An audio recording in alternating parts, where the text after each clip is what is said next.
I'm indeed very happy to give the biodata of Mr. Subbaiah, who was my former boss. I was very privileged to work with him in the Murugappa group, and he is one person who has impressed me. I've learned a lot from him personally because he does what he says and he says what he does.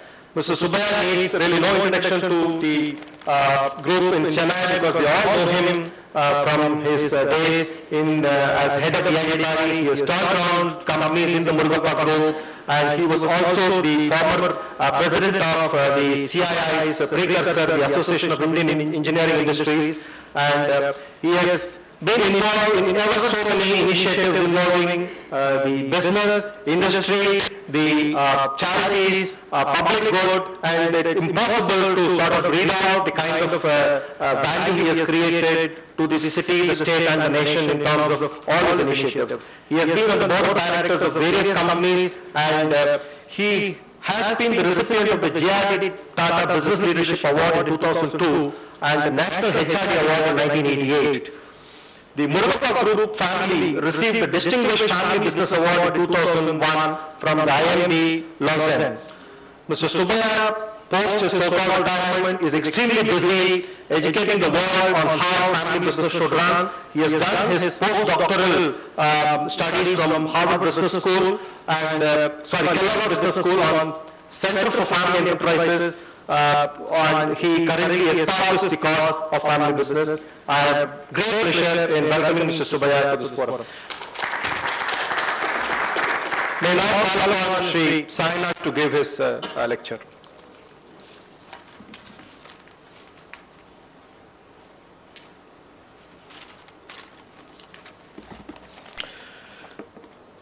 Thank you all very much for doing me the honor of inviting me to interact with you. Actually, I'm not going to speak on inclusion. I think if we want to understand exactly how complex the issue of inclusiveness is, inclusiveness, inclusive growth, social responsibility, these are the buzzwords of our time. They also help us feel good. You know, we're a bunch of good guys with good intentions, wanting to do the right thing. But if you want to understand really how complex inclusion is, then understand exclusion. Because your society is based on a series of multiple exclusions and divides. Let me pick up where Gopal mentioned about the Sensex crossing 19,000. If you pick up the newspaper of that day in Bombay, the great newspaper of Bombay, of course, being the Times of India, which I have brought along for you for a couple of reasons, just to give you a look. The same front page has three fascinating items, but all the attention, of course, came to the Sensex crossing 19,000. Just below the Sensex crossing 19,000 is an item, India leads the planet in the number of maternal mortality deaths. 1.17 lakh women die in childbirth each year. The next three worst countries put together equal our figure. Congo, Afghanistan, and Nigeria. Those three, the number 2, 3, 4 ranks, together they equal 1.17 lakhs. We are 1.17 lakhs on our own. On the same front page, where you get this figure, that India is leading the planet in maternal mortality deaths, which is a very serious crisis for about 45% of your population. In that same front page is another item. Sensex crosses 19,000, India sinks to 94th rank in global hunger index, below Ethiopia. And the headline says, Ethiopians are managing hunger better than us. Yeah, there are two indexes for hunger. The one quoted that day was the Global Hunger Index of the IFPRI, the International Food Policy Research Institute of Washington. The other, even more startling and more authentic source is the FAO, the Food and Agriculture Organization of the United Nations, which gives you the largest data sets in the planet on hunger between two year periods, 95-97 and 2001-2002, which shows you that in that period when we were growing at a phenomenal rate, you know, when things started really picking up, hunger rose in India at a time when it declined in Ethiopia. That's what the FAO's data FAO's data is based on Government of India's data, except that it's analyzed more honestly. That's all. They don't have independent mechanism. They're using the same data.